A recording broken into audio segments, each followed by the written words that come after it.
What's up, y'all? It's BigBossFabo, man. BigBossFabo. I'm back again with a video for the channel. I'm actually doing a reaction to this discovery in Egypt scares scientists. So this is Missing Files. My first time doing a Missing Files reaction.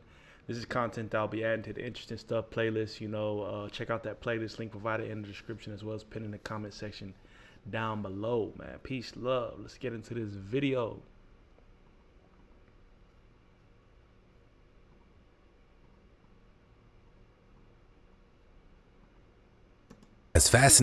Ancient Egypt has fascinated researchers, historians, and scientists for millennia.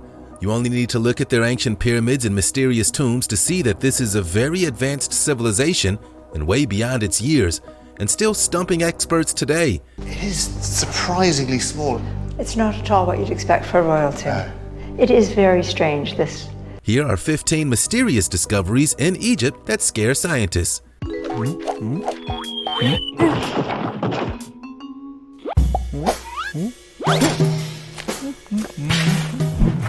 Nefertiti Statue.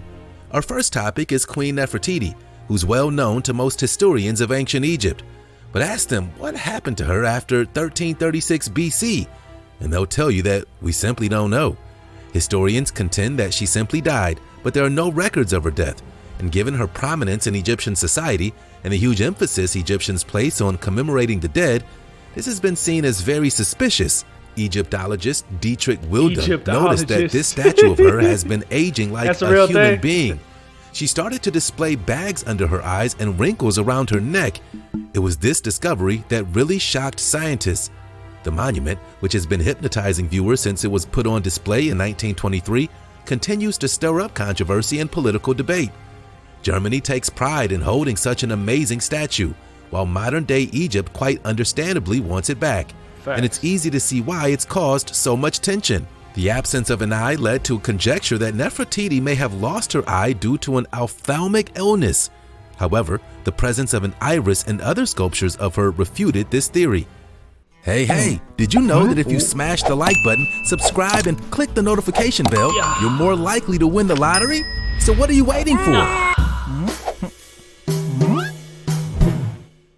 Colorful coffins. As you may already know, the ancient Egyptians were obsessed with the afterlife, and their methods of burying the dead were their attempt to help them on their journey to the next life. Ancient cities had things known as necropolis, which would be a very large and elaborate cemetery just outside of a major city.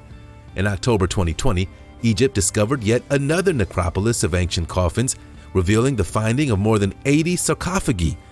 A sarcophagus is a container which you can place a coffin into.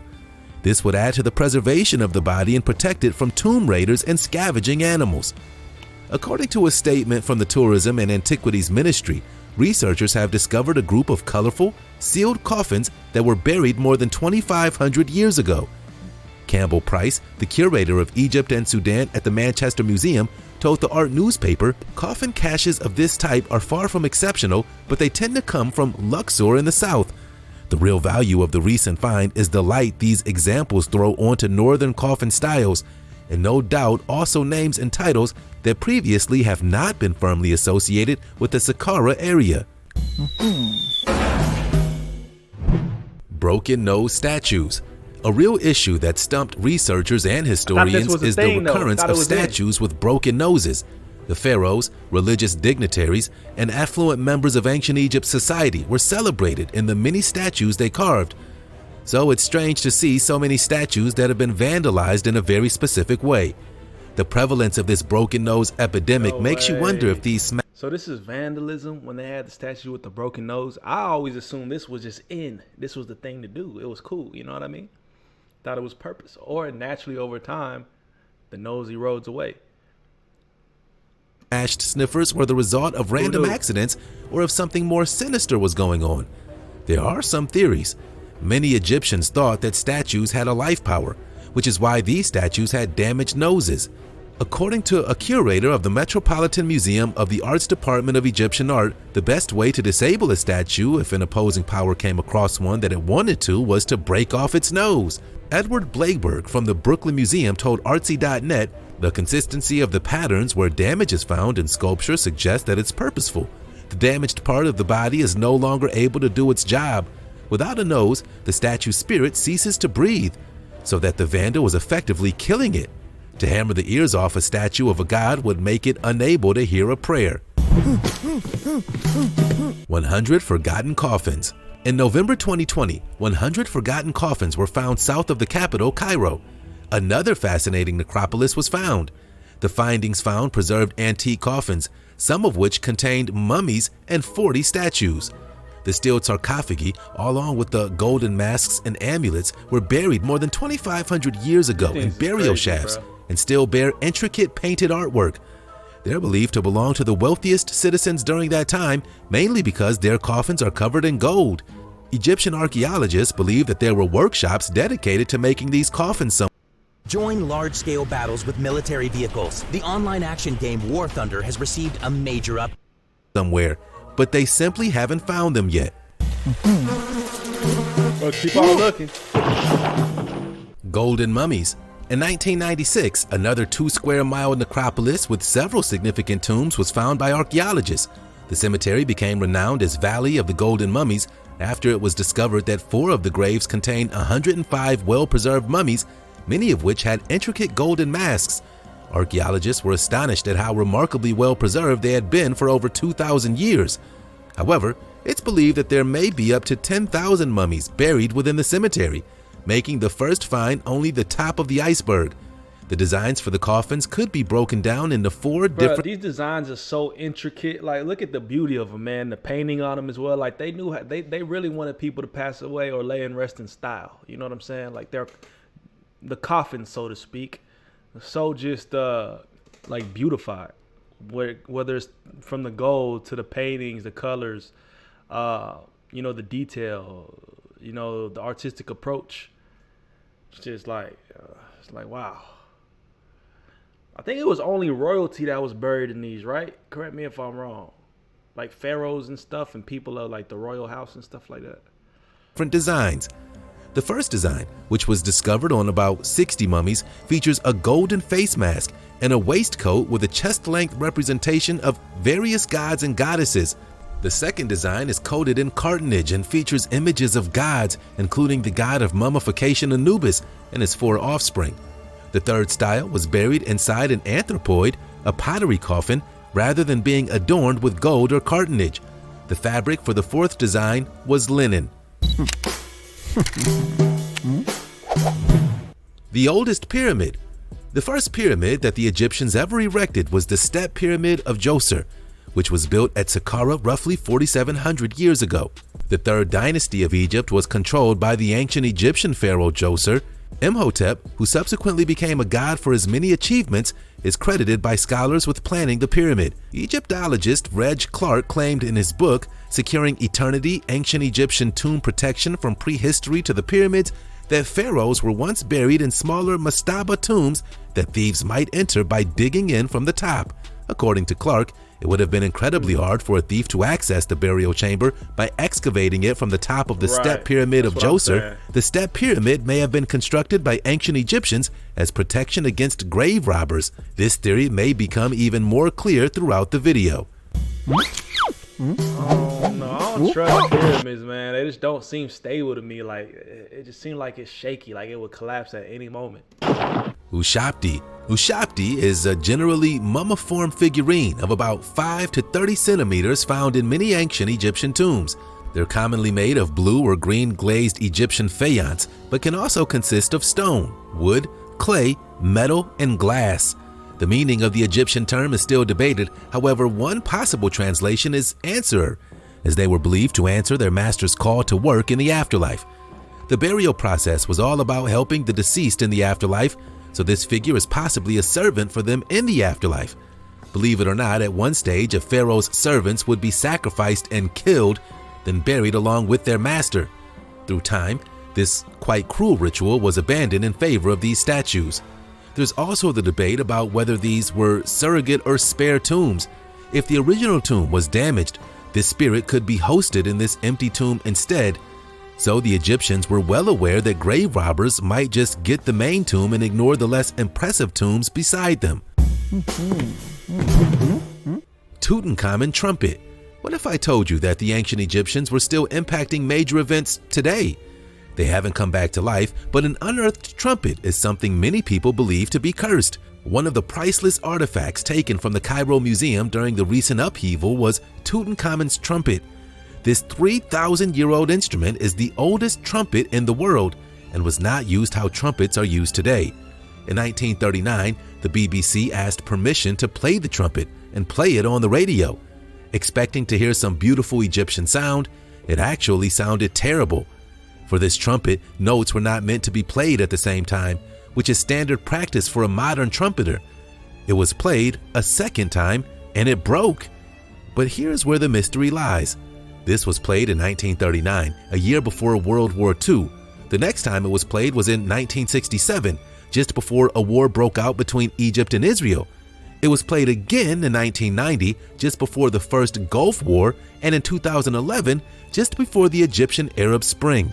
Since then, the trumpet has become too fragile to play again. A lot of people believe that this is a blessing in disguise and the trumpet itself is cursed. I don't know. Crocodile mummy. Egypt is along the River Nile, and the river's crocodile simply fascinated the ancient Egyptians. It could live on land and water and was one of the most powerful creatures on earth. So Egyptians even hunted large crocodiles and mummified them as they would for humans. A wild crocodile was struck with a club by an Egyptian mummy vendor who sneaked up on it several thousand years ago, fractured its head, and killed the animal. These animals were sacrificed to How big was it though? That's the question. appease the god Sobek, a crocodile god. They feared that if they did not make offerings to Sobek, he would not flood the Nile and fertilize the land. The animal was swiftly transported for processing, its damaged skull repaired. Salts, oils, and resins were applied to its body, which was then wrapped in several layers of linen. It still had some of its most recent food in it, and some of them are fakes too. When Western archaeologists were exploring these tombs, they got so tired of seeing crocodiles and not humans that one of them threw one of the mummified crocodiles in frustration. It broke and was stuffed with paper. The wooden priest. The Egyptians were undoubtedly incredibly skilled craftsmen and artists. Ancient artisans had a thriving industry populating the numerous tombs and temples around the country with their famous funerary statues. Archaeologists have continually found beautiful masterpieces that continue to astound spectators throughout the past many centuries. One of the scribes and priests' Kapar is shown in one of these fabled statues. This wooden figurine is a work of art that's so lifelike and beautifully crafted that it's nearly defying belief. The stunningly detailed and hyper-realistic statue showcases the extraordinary talent of the prehistoric craftspeople. Little is known about the person behind this statue, other than he was a famous priest and scribe. The fact that he had his own statue must mean that he was an incredibly respected figure. The unusual aspect of this statue is that it includes the person's imperfections. Normally, statues would glorify or would be highly complimentary of the person's appearance. This statue was truer to its real appearance. It's also one of the few wooden statues we have from ancient Egypt, as stone was a lot more preferable due to its durability. Prime condition. The spinning statue. Curators at a British museum had been puzzled by the ability of an ancient Egyptian statue to spin on its glass shelf seemingly of its own volition for months. There were numerous rumors that the figurine was cursed by an Egyptian god or that the ghost of its owner had entered it and caused it to tremble. Others offered more mundane explanations, speculating that the statue's motion was caused by a magnetic field. But now, a British engineer has found the solution, figuring out that the 3,800-year-old stone statue was spinning due to tiny vibrations from traffic and footsteps from bystanders. Dr. Campbell Price, a curator at the Manchester Museum, told NPR that if the person in the statue is who he thinks he is, then he would be delighted that this amazing anomaly happened. He told NPR, "The statue represents a gentleman, we think. We're not quite sure of the reading of the hieroglyphics of a man called Nebsenu, and he lived around 1800 BC. So he's about 3,800 years old. He would have been a high-ranking official, and ancient Egyptians wanted to be remembered after they passed away. And I don't think Nebsenu could have had any greater publicity. He could not have dreamed." Game of Death. The Egyptians were very competitive and loved playing the board game Senate. Senate, which means passing, first appeared in the Old Kingdom approximately 5,000 years ago. It was a game similar to backgammon that involved into a dark fixation with death, similar to a modern Ouija board. It swiftly gained traction over the Nile River Valley. 2 players would move pawns. As soon as he said Ouija board, I'm straight. I'm good, bro. I'm good. Across the board after rolling an archaic kind of dice on a Senate board, which had 3 rows and 10 squares in each row. With the exception of squares 26 through 29, which had symbols that are still unknown to this day, the majority of the squares remained blank. The winner was the first person to get all of their pawns to the last square, in this instance, the 30th. It was a fun game, but it eventually evolved into a symbol for the journey into the afterlife. The pieces along the board then mirrored the movements of the soul throughout the afterworld. This is believed to have happened gradually over time, and some boards had a mix of spiritual and secular figures. The Book of the Dead. And it's easy how you can see how a board game evolved into something about the dead. The afterlife was one big quest for the Egyptians, as outlined by the Book of the Dead. This book is one of the most amazing artifacts from this time period. Egyptians were one of the first civilizations to record events on paper, or what was then called papyrus. This book, the most well-known collection of Egyptian writing, comprises a number of magical formulas or spells meant to safeguard the deceased. The dead were also given simple maps so they might find their way throughout the afterlife. These spells were initially reserved for pharaohs and other affluent people in society, but over time, these spells started to be made available to ordinary citizens. You would initially be greeted by the god Anubis, who had a jackal-headed skull. Anubis has a scale and would compare the weight of your heart to an ostrich feather. With the exception of the heart, every organ would be removed during mummification by a group of priests. The individual spirit must first navigate the creatures and demons of the world known as the duat before encountering Anubis. The ghost can use the magic and spells from the Book of the Dead to fend off or avoid these creatures. 40 priests then judged the spirit to see if the deceased lived a good life. Although there were 42 sins that Yeah, the Egyptians seem to believe in a lot of stuff associated with supernatural capability and afterlife, and like a lot of stuff that a lot of crazy stuff, man. You're talking about playing with Ouija boards and like reading scripts or reading things that associate with death. I don't know. I think a lot of them believed in like reincarnation and stuff like that too. One may do in ancient Egypt. The main prohibitions included lying, stealing, cheating, and murder. After passing by these priests, the individual encounters the god of Anubis, who makes the ultimate decision on their fate. This was the moment of truth for ancient Egyptians, but there wasn't heaven and hell like in Christianity. Sure, there is a heaven. If you lived a good life, you get to spend the rest of eternity in this amazing paradise. All right, never mind. But if you've been bad, you don't go to hell. Instead, the goddess Amumet would eat you up. Amumet. They had so many different gods. Cursed they Pharaoh. in. As we alluded to earlier, Tutankhamun was one of Egypt's greatest ever pharaohs. He became a leader when his father died when he was just 8 or 9 years old and ruled Egypt for a decade due to his early death at 18 or 19. During his leadership, he made a lot of social reforms, so he was very well liked by the Egyptians. As one of Egypt's greatest leaders, you would think that he would naturally have one of the greatest ever tombs. In a strange twist of fate, his tomb was incredibly shoddy. The ancient Egyptians did not want any of their tombs being disturbed, as they were full of precious diamonds and artifacts. They were also regularly robbed too. So ironically, the ancient Egyptians were so concerned that Tutankhamun's tomb would become disturbed that they made it look incredibly shoddy and threw grave robbers off the scent. This tomb wasn't discovered until 100 years ago in 1922. Okay. According to the Daily Express, what Mr. Carter found was not a tomb fit for a great king, but one that was small, shoddily fitted, and extremely obscure. The very reason why it had not been found by anyone for thousands of years. Other theories about why his tomb isn't up to scratch are because he died so unexpectedly young that his tomb was rushed. Another theory claims that Tutankhamun's successor took him out of his original tomb and placed him in a much worse one so he could have the better one for himself.